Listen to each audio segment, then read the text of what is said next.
What if I told you that one game completely saved an entire franchise? Not by reinventing everything, but by fixing what was broken and doubling down on what worked.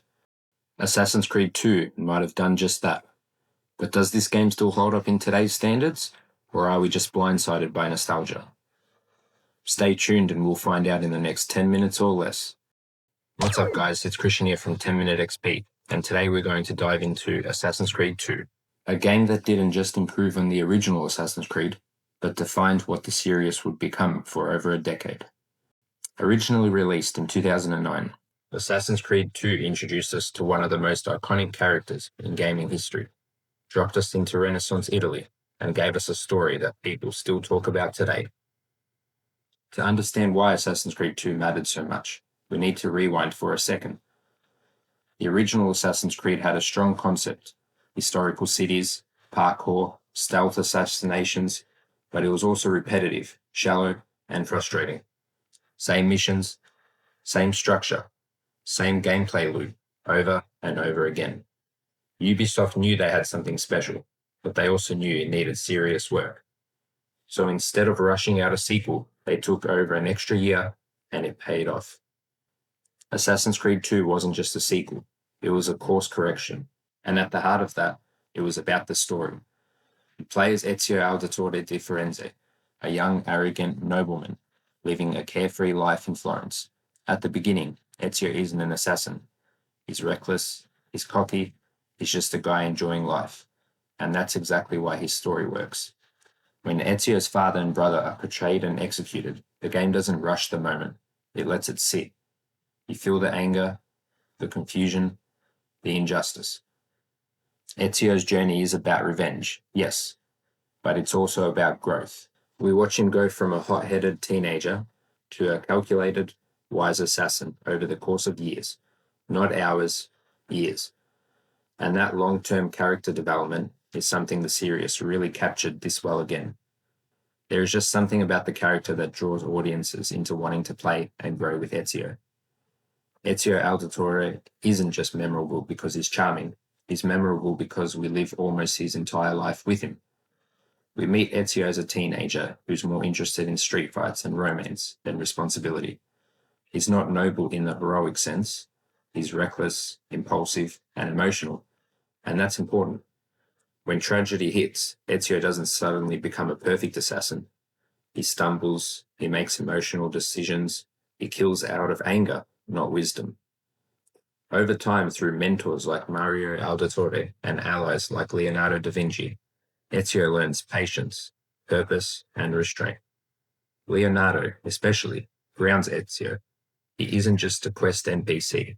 He represents curiosity, creativity, and humanity in contrast to Ezio's rage. By the end of Assassin's Creed 2, Ezio just isn't chasing revenge anymore. He's protecting ideals, freedom, truth, and choice. That evolution is subtle, gradual, and believable, something many later Assassin's Creed protagonists struggled to match. Ezio feels like someone who earns the title of assassin, not someone who's handed it. Then there's the modern-day storyline with Desmond. While still clunky in parts, Assassin's Creed 2 expanded the war massively, introducing the first civilization, pieces of Eden, and many other interesting concepts that are continued throughout the entire series. But Ezio just isn't a fan favorite. He's the gold standard for Assassin's Creed protagonists. He's charming, he's emotional, he's flawed, and most importantly, he's human.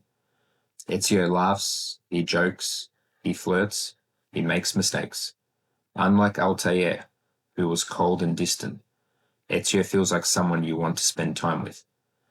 By the end of the game, when Ezio finally understands what it truly means to be an assassin, it feels earned, not forced, not rushed, but earned.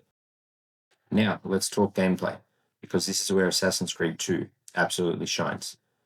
Almost everything from the first game was improved. Combat is smoother and more varied. Stealth is more forgiving and flexible. Parkour feels faster and more responsive. But the biggest improvement? Variety. You're no longer doing the same 3 missions in every city.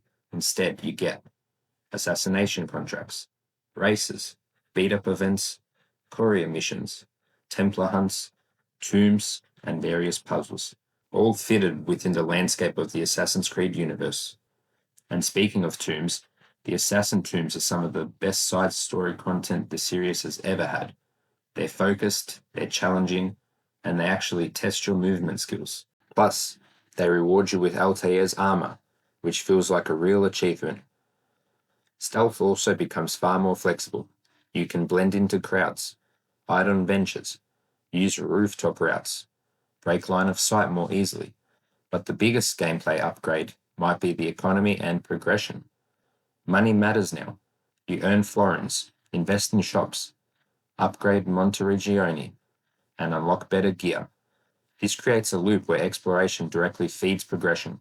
The soundtrack deserves a special mention also. The music perfectly captures loss, hope, mystery, legacy. Even today, hearing these notes instantly brings you back. The atmosphere, the crowds, the architecture, the lighting, all work together to make the world feel alive. Not realistic, but believable.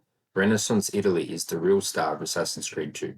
Florence, Venice, Forlì, Monteriggioni. Each city feels distinct, not just visually, but in atmosphere. Florence feels tight and vertical. Venice feels open and fluid. And Monteriggioni? That's your home. Upgrading the villa, rebuilding the town, unlocking new gear. It gives you a real sense of progression that was completely missing from the first game. It's not just a hub, but it's yours. The more you invest in the world, the more the world gives back. Okay, so now for the things that haven't aged well. Let's be honest, Assassin's Creed 2 isn't perfect. The combat, while improved, is still pretty easy once you learn counter kills. The camera can be frustrating. Parkour sometimes does what it wants, not what you want. The modern day sections can feel slow and intrusive on replays. And yes, some missions still fall into repetitive patterns. But here's the thing. None of these flaws outweigh what the game gets right. Assassin's Creed 2 didn't just improve the franchise, it defined it. Ezio became the face of Assassin's Creed. The structure became the blueprint. The story raised expectations for every game that followed.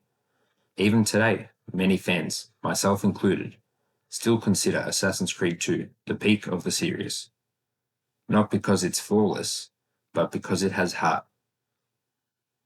So, does Assassin's Creed 2 still hold up today?